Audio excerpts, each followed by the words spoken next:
నమస్తే, welcome to సత్యగ్రహి. నేను Shivani. Telangana BJP నేతలకు ఊహించని షాక్ తగిలిందా? అది కూడా కేంద్ర ప్రభుత్వమే తెలంగాణ బీజేపీ నాయకులకు జలకిచ్చిందా అంటే అవుననే సమాధానం వస్తోంది. ఢిల్లీలో విద్యార్థులు చేస్తున్న నిరసనలపై నోటికొచ్చిన ఆరోపణలు చేసిన నాయకులకు సొంత కేంద్ర ప్రభుత్వమే గట్టి కౌంటర్ ఇచ్చింది. పాకిస్తాన్ ఫండింగ్ ఉందంటూ, చైనా ఏజెంట్ల హస్తం ఉందంటూ బీజేపీ నాయకులు చేసిన ప్రచారం ఉట్టిదేనని తేలింది. బండి సంజయ్, రామచంద్రరావు వంటి నేతలకు కేంద్రం ఫుల్ క్లారిటీ ఇచ్చింది. అసలు ఢిల్లీ విద్యార్థుల ధర్నా వెనుక ఏం జరుగుతోంది, కేంద్ర ప్రభుత్వం అధికారికంగా ఏం చెప్పింది, నెటిజన్లు, ప్రజలు తెలంగాణ బీజేపీ నేతలను ఎందుకు నిలదీస్తున్నారు, దీనికి సంబంధించిన ఫుల్ డీటెయిల్స్ ఈ స్టోరీలో తెలుసుకుందాం. స్కిప్ చేయకుండా చివరి దాకా వాచ్ చేయండి. గత కొన్ని రోజులుగా దేశ రాజధాని ఢిల్లీలోని జంతర్ మంతర్ వద్ద వివిధ విద్యార్థి సంఘాలు, యువత పెద్ద ఎత్తున ధర్నాలు, నిరసనలు చేపడుతున్నాయి. తమ సమస్యలపై, హక్కులపై శాంతియుతంగా పోరాడుతున్న విద్యార్థుల నిరసనలపై తెలంగాణకు చెందిన పలువురు బీజేపీ ముఖ్య నాయకులు సంచలన కామెంట్స్ చేశారు. ముఖ్యంగా తెలంగాణ బీజేపీ అధ్యక్షుడు రామచంద్రరావు, కీలక నేత బండి సంజయ్ ఈ నిరసనలపై తీవ్రమైన వ్యాఖ్యలు చేశారు.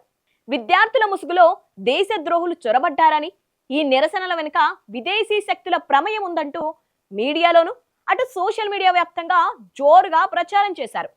ఈ ధర్నా వెనుక పాకిస్తాన్ నుంచి ఫండింగ్ అందుతోందని, చైనా ఏజెంట్లు కుట్ర పన్నుతున్నారని ఆరోపణలు గుప్పించారు. విద్యార్థుల పోరాటాన్ని దేశద్రోహంగా చిత్రీకరించే ప్రయత్నం చేశారు. అయితే తెలంగాణ బీజేపీ నేతలతో పాటు ఇలాంటి కామెంట్స్ చేసే వారందరికీ మోదీ ప్రభుత్వం స్ట్రాంగ్ కౌంటర్ ఇచ్చింది. బీజేపీ నేతలు, మద్దతుదారులు చేసిన ప్రచారాన్ని కేంద్ర ప్రభుత్వమే సంచలన ప్రకటనతో తిప్పికొట్టింది.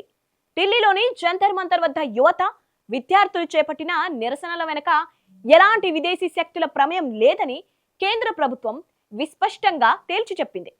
ఈ నిరసన ఒక అంతర్జాతీయ కుట్ర అని, విదేశీ నిధులు అందుతున్నాయని సోషల్ మీడియాలో జరుగుతున్న ప్రచారంలో ఎలాంటి నిజం లేదని కేంద్రం క్లారిటీ ఇచ్చింది.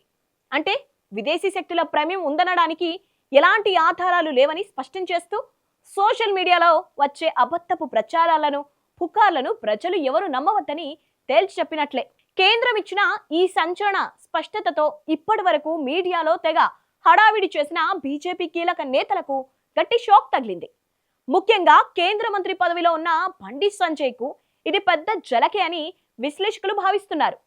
కేంద్రంలో అధికారంలో ఉన్న తమ సొంత ప్రభుత్వమే విదేశీ కుట్ర లేదని తేల్చేయడంతో ఇప్పుడు బీజేపీ నేతలు డిఫెన్స్ లో పడ్డారు. దీనిపై సోషల్ మీడియాలో నెటిజన్లు, విద్యార్థి సంఘాలు, సామాన్య ప్రజలు తీవ్ర స్థాయిలో విరుచుకుపడుతున్నారు. బాధ్యతాయుతమైన కేంద్ర మంత్రి పదవిలో ఉంటూ ఎలాంటి ఆధారాలు లేకుండా విద్యార్థులపై ఇలాంటి తప్పుడు ఆరోపణలు ఎలా చేస్తారని బండి సంజయ్లు, నెటిజన్లు నిలదీస్తున్నారు. సొంత ప్రభుత్వమే విదేశీ శక్తుల ప్రమేయం లేదని స్పష్టం చేసింది కాబట్టి ఇప్పటికైనా విద్యార్థులకు క్షమాపణ చెప్పి చేసిన వ్యాఖ్యలను వెనక్కి తీసుకుంటారా అని జనం ప్రశ్నిస్తున్నారు. ప్రతి చిన్న విషయానికి దేశద్రోహం, విదేశీ శక్తులు, పాకిస్తాన్, చైనా అంటూ మన దేశ పౌరులపైనే లేనిపోని ఆరోపణలు చేస్తూ విభజన రాజకీయాలు చేయడం సరైంది కాదని నెటిజన్లు హెచ్చరిస్తున్నారు.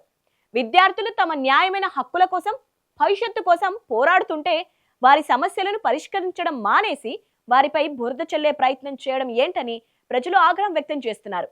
ఇప్పటికైనా బీజేపీ నేతలు తీరు మార్చుకోకపోతే నిరుద్యోగులు, విద్యార్థులు, సాధారణ ఓటర్లు రాబోయే రోజుల్లో తగిన గుణపాఠం చెబుతారని హెచ్చరిస్తున్నారు.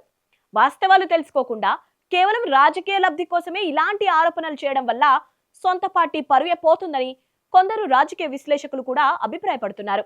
ఏది ఏమైనా ఢిల్లీ నిరసనలపై కేంద్ర ప్రభుత్వం ఇచ్చిన క్లారిటీతో తెలంగాణ బీజేపీ నేతలకు గట్టి ఎదురుదెబ్బ తగిలిందనే చెప్పాలి. విద్యార్థుల పోరాటంపై విదేశీ ముద్ర వేయాలని చూసిన నేతలకు కేంద్ర సమాధానం కనువిప్పు కలిగిస్తుందో లేదో చూడాలి. మరి విద్యార్థులపై బీజేపీ నేతలు చేసిన ఈ వ్యాఖ్యలపై మీరేమనుకుంటున్నారు? కేంద్రం ఇచ్చిన క్లారిటీపై మీ అభిప్రాయం ఏంటి? తెలంగాణ బీజేపీ నేతలు తమ వ్యాఖ్యలను వెనక్కి తీసుకోవాలా వద్దా? మీ అభిప్రాయాన్ని కింద కామెంట్ బాక్స్ లో ఖచ్చితంగా తెలియచేయండి.